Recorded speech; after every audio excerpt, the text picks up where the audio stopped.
종교개혁의 발생과 우리에게 남겨진 영적 유산이라는 제목의 5번째 시간입니다. 먼저 저는 지난주 4번째 말씀드린 내용 중에서 제가 좀 실수한 것을 정정하고 사과를 드리려 합니다. 초대교회가 AD 397년에 칼타고 공의에서 신약 성경 27권을 정경으로 확정 지은 것을 제가 말씀드리면서 신약 성경들이 기록된 그 기록 연대를 제가 잘못 말씀드렸습니다. 제 노트에는 분명하게 바르게 되어 있는데 제가 녹음을 들어보니까 제가 말을 잘못했더라고요. 그래서 정정합니다. 신약 27권의 정경이 기록된 시기는 제가 49년에서 50년이라고 말씀을 드렸는데 그게 아니고 AD 약 45년에서 100년 사이에 기록된 것으로 다시 정정합니다.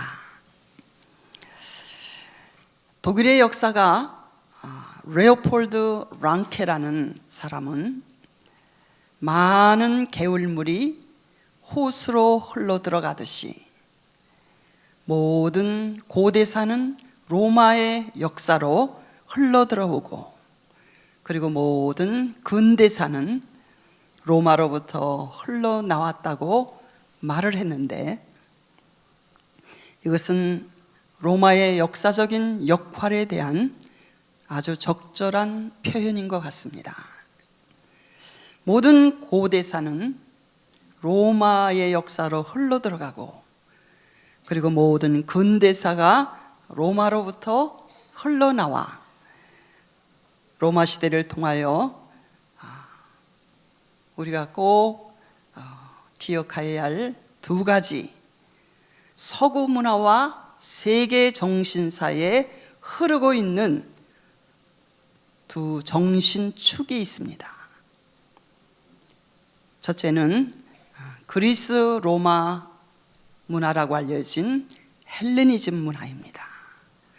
여기에는 창조주의 개념이 없는 인본주의 사상과 역사관을 가진 그러한 세계관입니다. 2번째는 로마를 통해서 서구 사회와 서구 문명을 지금까지 흐르고 있는 중요한 사상이 바로 예수 그리스도교 사상인 헤브라이즘입니다. 여기에는 창조주 하나님에 대한 개념이 있고 그리고 신본주의의 역사관이라고 말할 수 있습니다. 이 로마 시대에 하나님의 인류 구원 계획의 중심 인물이 되시는 예수님께서 탄생하셨고 또 그분의 죽음과 부활 그리고 오순절에 성령 강림하심으로 말미암아 신약교회의 탄생이 바로 이 로마 시대에 이루어져서 사도들과 모든 복음의 증인들의 전파로 말미암아 기독교의 중심지는 예루살렘에서 시작되었지만 로마로 옮겨져서 그 이후 전 세계로 확산되어 보편 종교, 세계 종교로 기독교는 성장할 수 있는 발판이 이 로마 시대에 이루어진 것입니다. 처음 복음이 로마에 전파되었을 때 로마는 기독교와 유대교를 구분하지 않았습니다. 로마 제국은 여러 종교에 대해서 관대했지만 황제를 신으로 모시고 그 앞에 향을 피우며 분향하며 절하지 않는 기독교의 교인들에게는 로마 제국은 관대하지 않았습니다. 로마는 기독교의 복음이 여러 계층의 사람들에게 급속도로 전파되는 것을 보면서 이에 두려움을 느꼈기 때문인 것입니다. 그러나 3세기에 걸친 박해 시기에 흘려진 수많은 순교자의 피는 교회 부흥의 씨앗이 되어 기독교는 전 로마 제국 전체에 전파되었습니다. 그동안 공부한 것을 제가 다시 한번 요약하면서 이제 오늘부터 종교 개혁 인물로 들어가기 전에 다시 한번 이렇게 정리하려고 하는 것입니다. AD 313년 콘스탄틴 황제의 그 밀라노 칙령에 의해서 교회는 새로운 전환점을 맞이하게 되었습니다. 황제는 기독교에 대한 관용을 선포했고, 그리고 박해를 끝내고 그동안 몰수하였던 기독교인들의 재산을 다 돌려주고, 그리고 이에 대한 국가의 보상을 정하였던 것입니다. 콘스탄틴 황제는 왜 이런 일을 했을까요? 그가 정말 신앙이 중생한 그런 신앙이어서 그랬을까요? 학자들마다 여러 의견이 있습니다마는 아마도 순전한 신앙으로 그렇게 한 것 같지는 않습니다. 그가 임종할 때에 신앙을 고백하고 세례를 받았던 분으로 그렇게 알려져 있어요.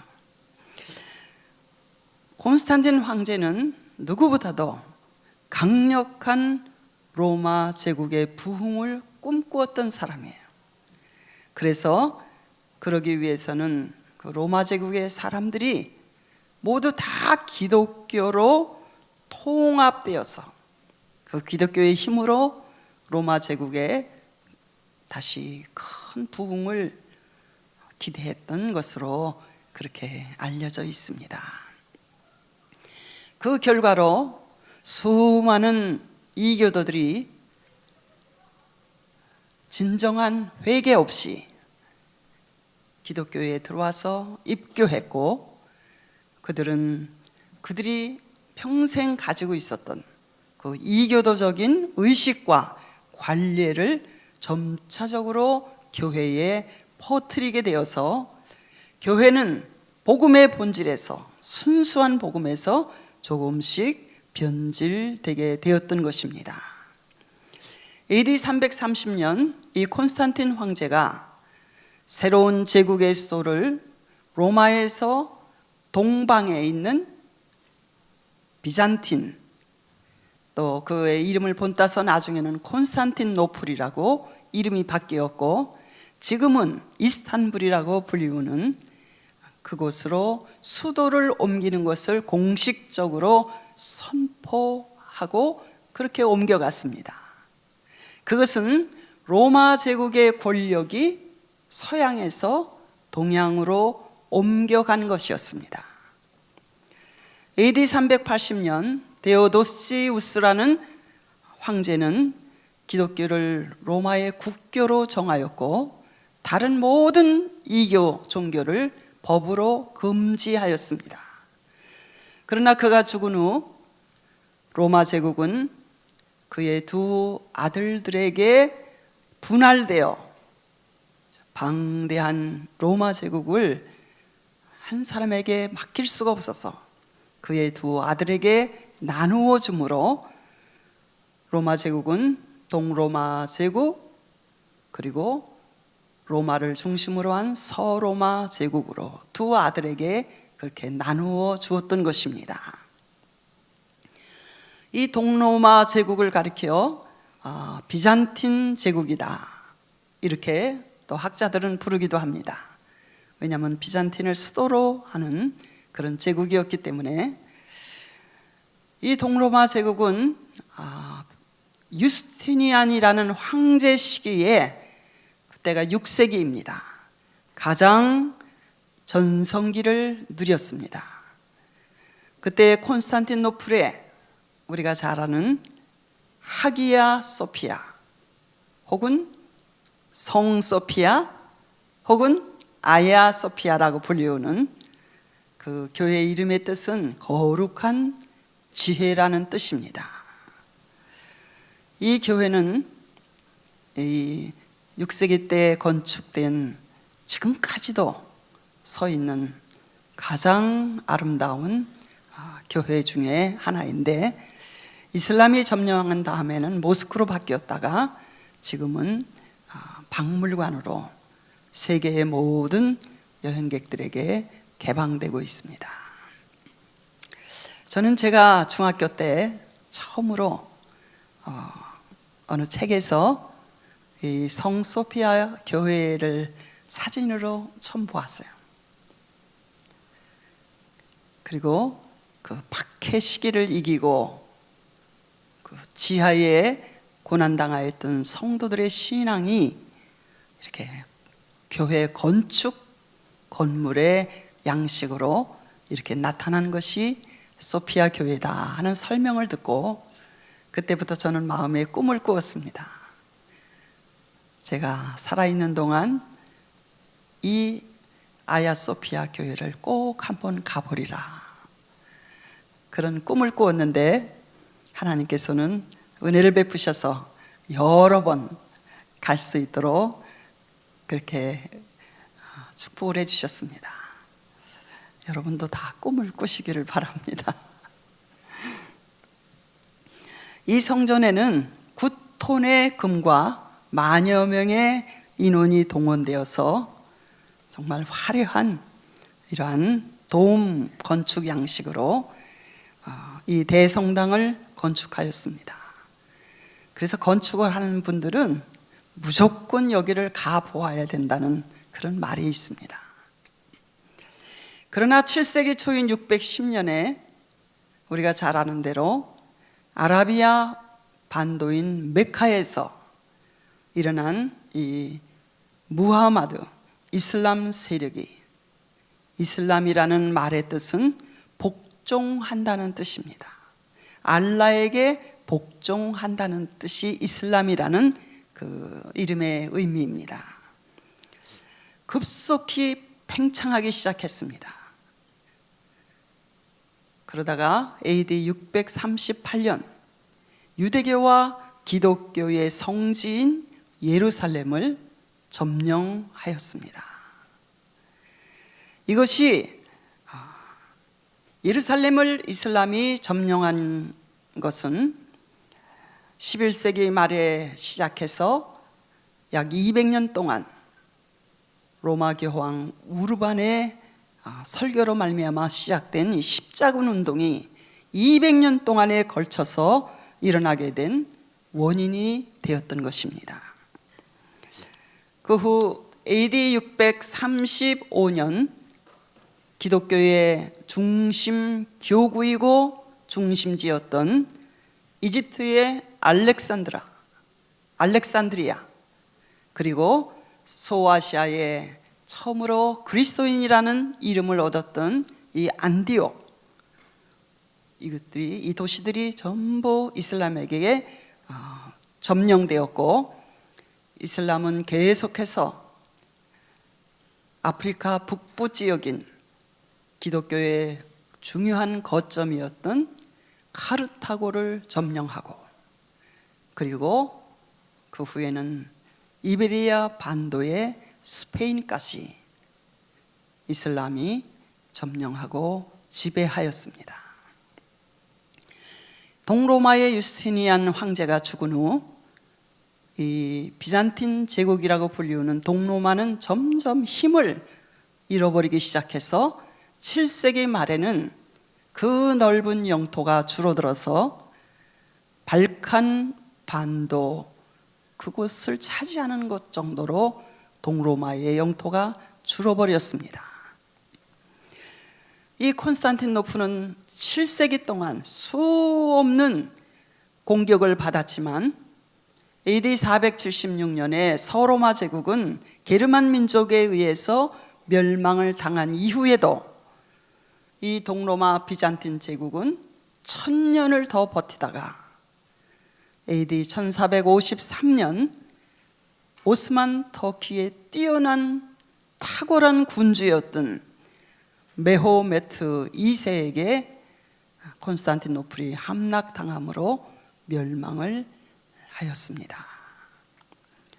처음 로마 제국의 수도가 로마에서 이 비잔틴 콘스탄티노플로 옮겨졌을 때만 하더라도 로마 교회는 이 동로마 제국에 종속되어서 지시를 받고 지배를 받고 있었습니다. 그러나 거리상으로 너무 멀리 떨어져 있었기 때문에 이 로마시에 대한 지배권은 점점 로마의 대주교에게로 옮겨지게 되었고, 로마 교회는 점점 콘스탄티노플의 동로마 황제로부터 독립하게 되어서 세계 모든 교회의 최고 수익권자의 개념으로 로마 대주교는 교황이라는 명칭을 그때 처음 갖게 되었습니다.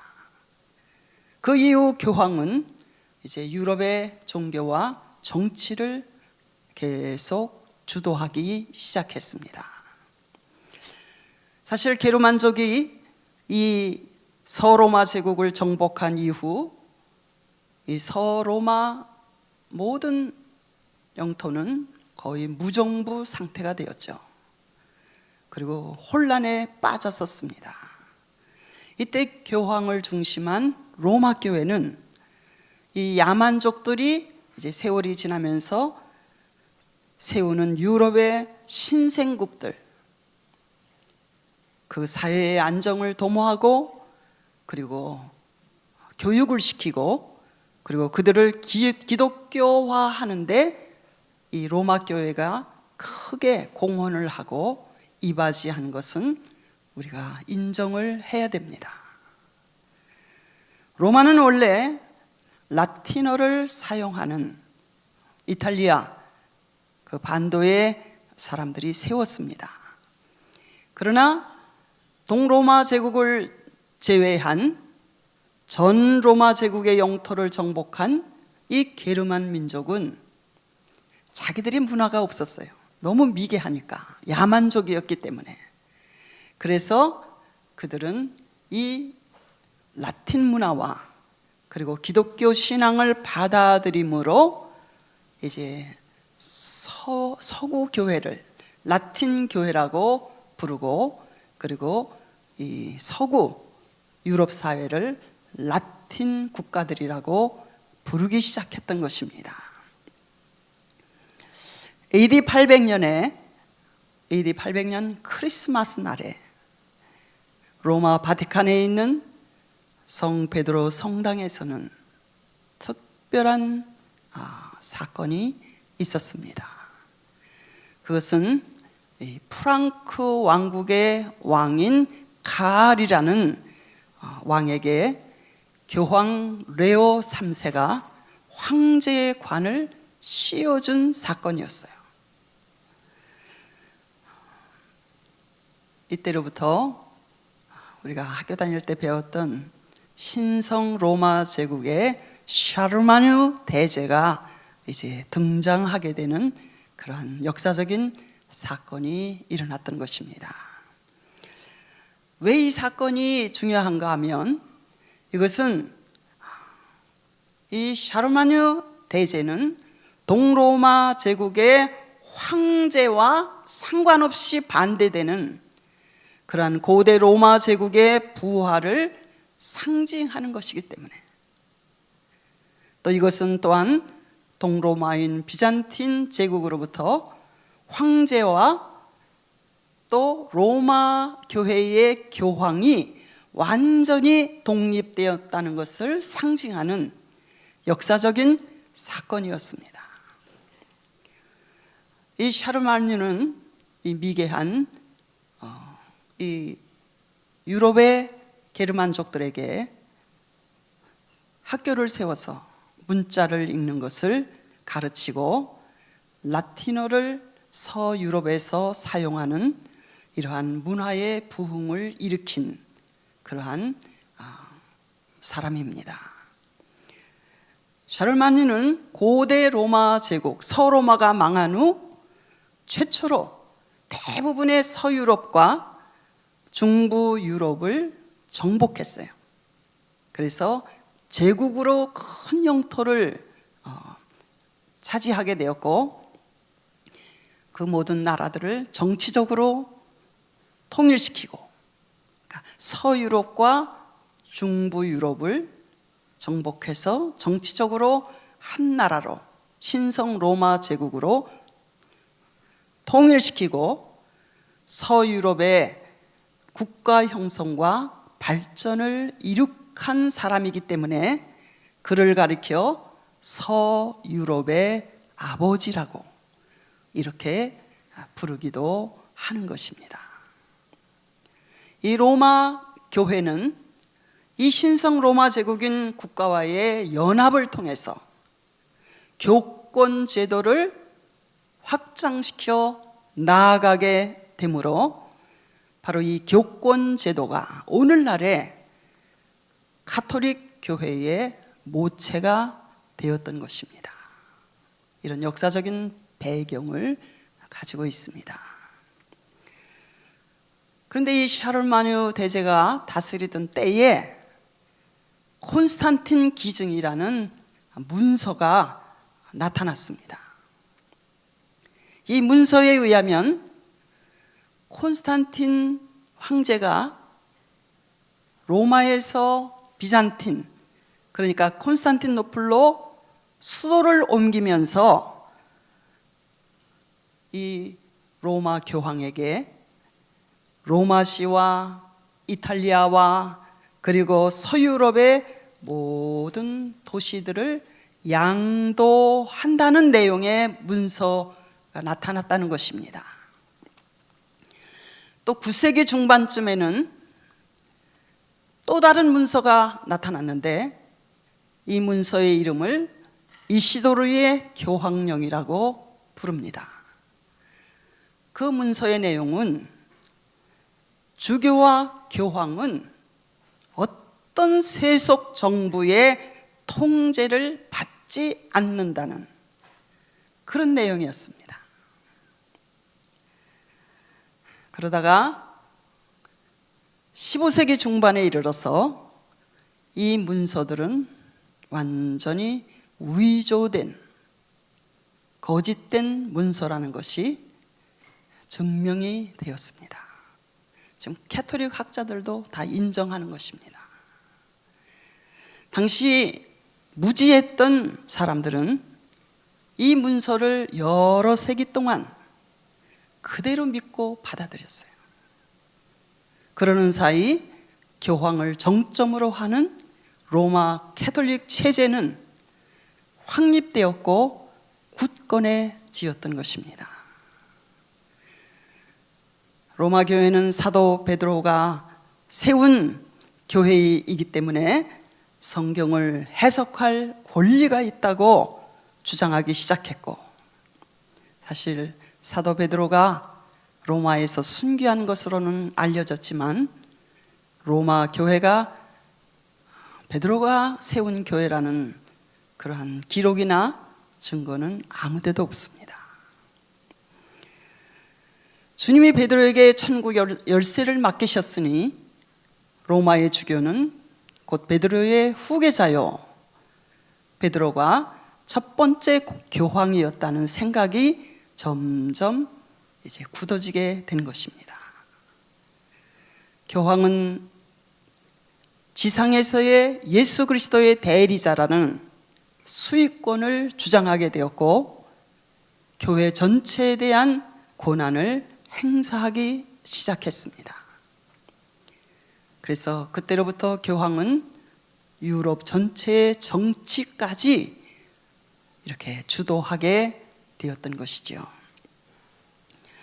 9세기 중반에 교황 니콜라스 1세는 교황권에 대하여 제일 많이 주장한 그러한 사람으로 알려졌는데, 그는 이렇게 주장을 했습니다. 교황은 교회 전체의 통치권자이고, 그리고 교회는 지상의 모든 권력 위에 있다고 그는 믿고 그렇게 주장을 했습니다.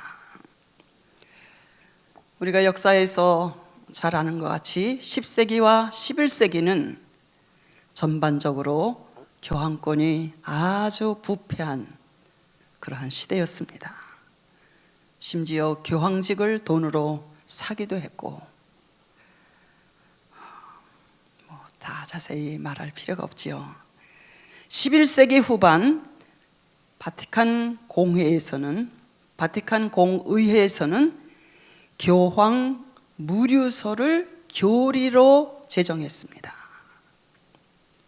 교황이 주장하는 말씀하는 모든 것들은 전혀 오류가 없다는 교황 무류서를 교리로 선포하였습니다. 이런 상황에서 이제 종교 개혁이 일어나게 된 것입니다. 저는 이 시간 종교 개혁 이전의 종교 개혁자들에 대해서 이제 오늘부터 말씀을 드리려고 하는데요.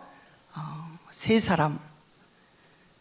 첫 번째 발데스라고 하기도 하고 왈도라고 불리우는 그분하고, 마르틴 루터가 종교개혁을 일으키기 전 약 400년 전에 활동했던 종교개혁자입니다.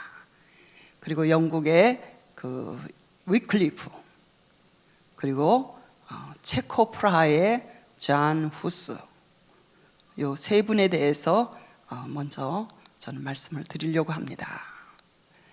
마르틴 루터가 1517년 10월 30일 가톨릭 교회의 부패와 타락을 반박하는 이 95개 조항의 논제를 만인 성자교회의 그 문에 게시함으로 종교개혁의 출발점이 되었던 그 종교개혁 이전에도 많은 개혁의 선구자들이 있었음을 우리는 기억하여야 합니다. 수많은 선각자들의 순교의 피 흘림이 있었습니다. 그들이 개혁의 토대를 놓았기 때문에 400년 후 종교개혁이 가능하게 된 것입니다. 12세기 말인 1173년에 복음적인 그리스도인들인 이 왈도파 혹은 발데스파, 이제 나라마다 발음이 다르니까요, 그냥 저는 왈도파라고 통일돼서 말씀을 드리겠습니다. 그 왈도파라는 이 말의 뜻은 골짜기의 사람들이라는 뜻이에요. 왜냐하면 이들은 박해를 피해서 알프스의 깊은 산골짜기에 숨어 들어가서 살면서 복음을 전했던 사람들이었기 때문입니다. 그들의 출현은 남유럽에서 일어난 영적 기독교 운동이었고, 그리고 주목할 만한 최초의 개신교 운동이고 최초의 종교 개혁이라고 말할 수 있습니다. 이 왈도 혹은 발데스라고 불리우는 이 사람은 프랑스 리옹의 사람입니다. 그는 장사로 큰 돈을 벌은, 그리고 부자로 살았던 그런 상인으로 알려져 있습니다. 그는 자기가 좀 성경을 직접 읽고 싶다는 그런 마음에서 이제 가톨릭 수사를 고용해서 라틴어로 된 사복음서, 그때는 라틴어 성경밖에 없었잖아요. 라틴어로 된 사복음서와 그리고 일부 신앙 서적들을 그 중세 남유럽 지역의 언어인 프랑스어로 번역을 하게 했습니다. 그는 이 번역된 사복음서를 통해서 예수님께서 부자 청년에게 하신 말씀에 큰 감동을 받았다 그래요. 그래서 그는 자기의 재산을 다 팔아서 가난한 사람들에게 나누어 주었고, 그는 평신도로서 자기의 체험을 만나는 사람들한테 이야기하면서 회개하고 예수 믿고 구원받으라고 설교함으로 많은 사람들이 그의 가르침을 지지하고 따르게 되어서 그는 많은 지지자들을 얻게 되었습니다. 그리스도와 그분의 말씀을 통해서 변화를 받았던 이 왈도의 설교는 듣는 많은 사람들에게 큰 감동을 주었던 것이지요.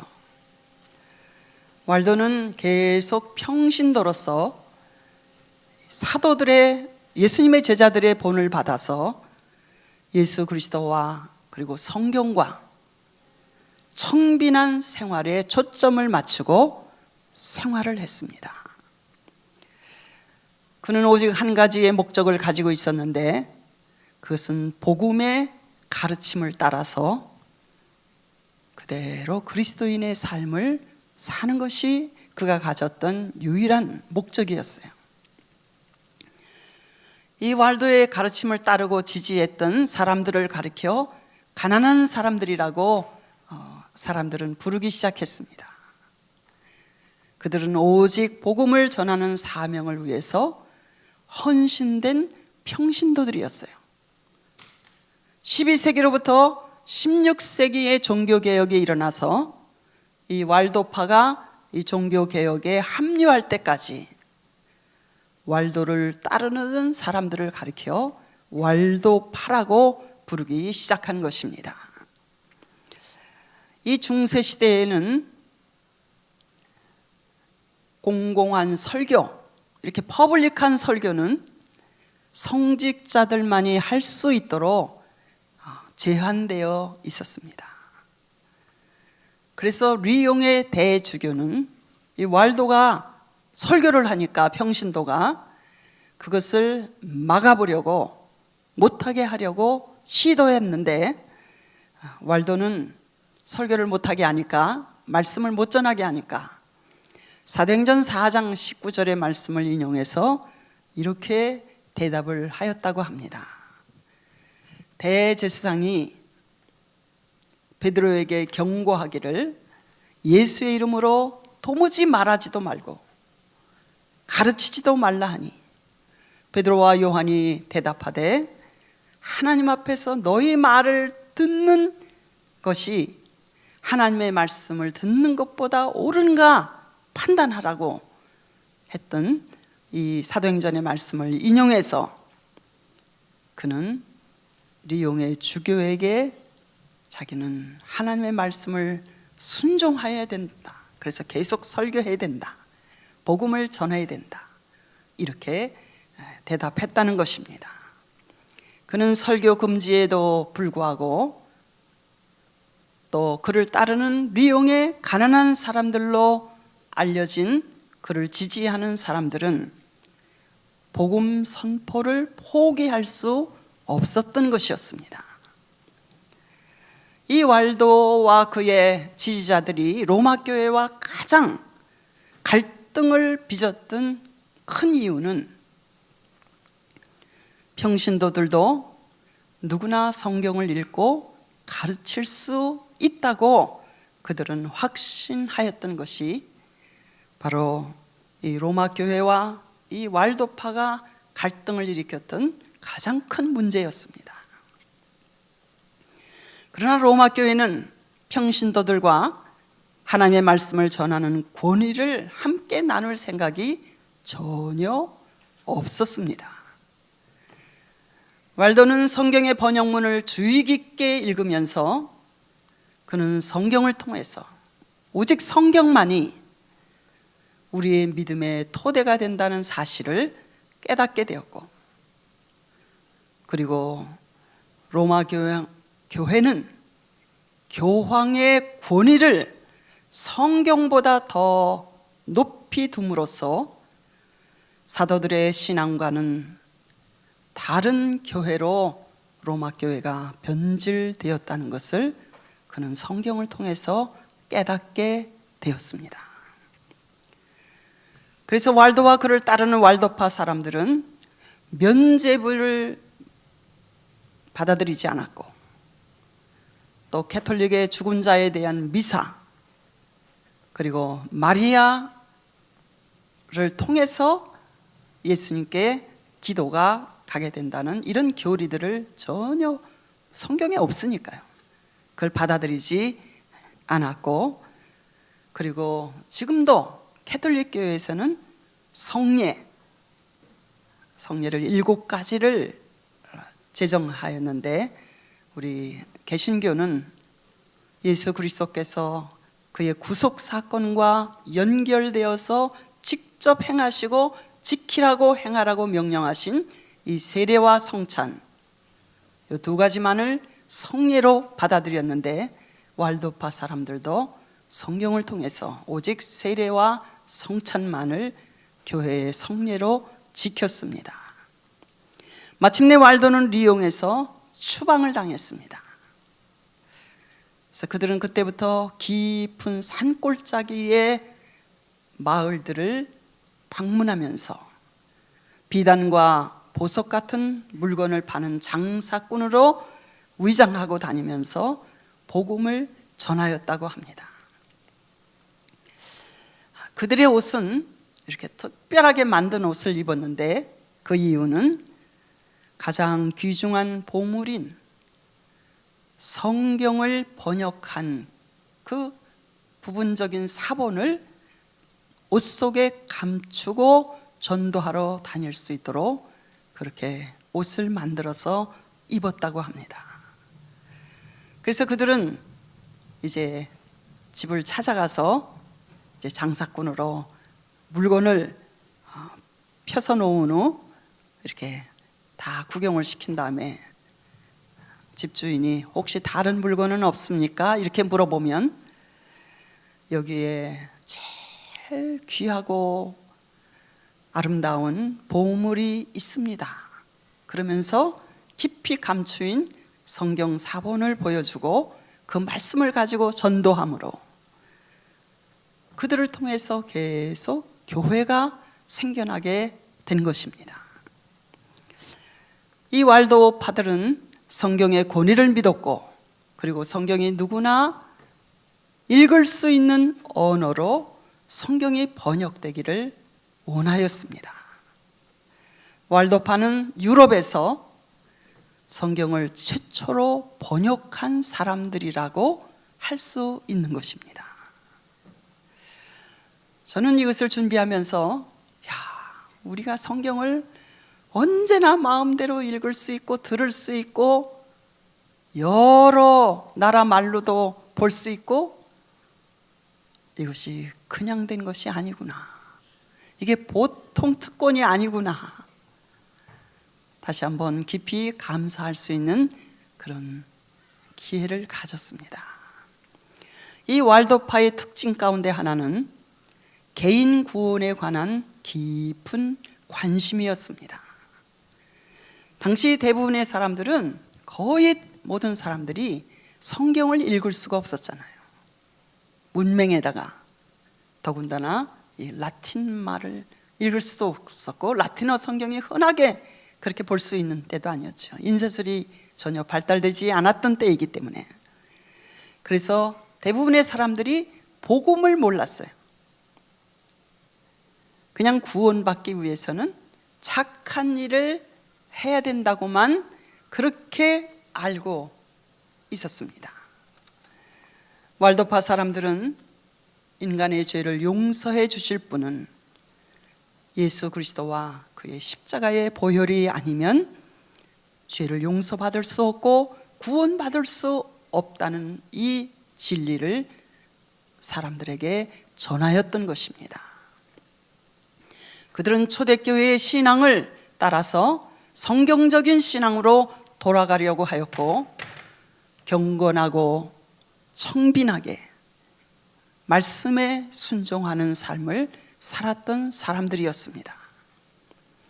1184년 교황 루시우스 3세는 베로나 공의회에서 이 왈도파를 이단으로 규정을 하고 왈도파에 대한 학살을 허가를 했습니다. 1229년에는 발렌시아 회의에서 성경을 가톨릭의 사제 외에는 읽지 못하게 하는 결정을 내렸어요. 그러니까 성경 자체가 금서가 된 거예요. 읽을 수 없는 금서가 된 거예요. 13세기 중반부터 누구든지 평신도가 성경을 가지고 있다는 것 자체만으로도 중형 처벌을 받을 수 있게 되었어요. 그리고 만일 성경을 가지고 전도한다면 그는 종교 재판에 회부되어 고문을 당하고 죽을 수도 있게 되었던 것입니다. 1231년에 그 악명 높은 유명한 종교 재판소가 교황 직속으로 설치된 이래 교황 이노센트 3세는 그들로 하여금 이단의 혐의가 있는 사람들을 찾아서 유죄 선고를 하여 재산을 빼앗고 생명을 빼앗을 수 있도록 허가를 내렸습니다. 이때부터 오랜 세월이 흘러서 1965년 바티칸 공회에서 교황 요한 23세에 의해서 사제들만이 라틴어로 된 성경을 읽고 미사에서도 오직 라틴어만 사용하여야 하는 이 칙령이 1965년에 철폐가 됐어요.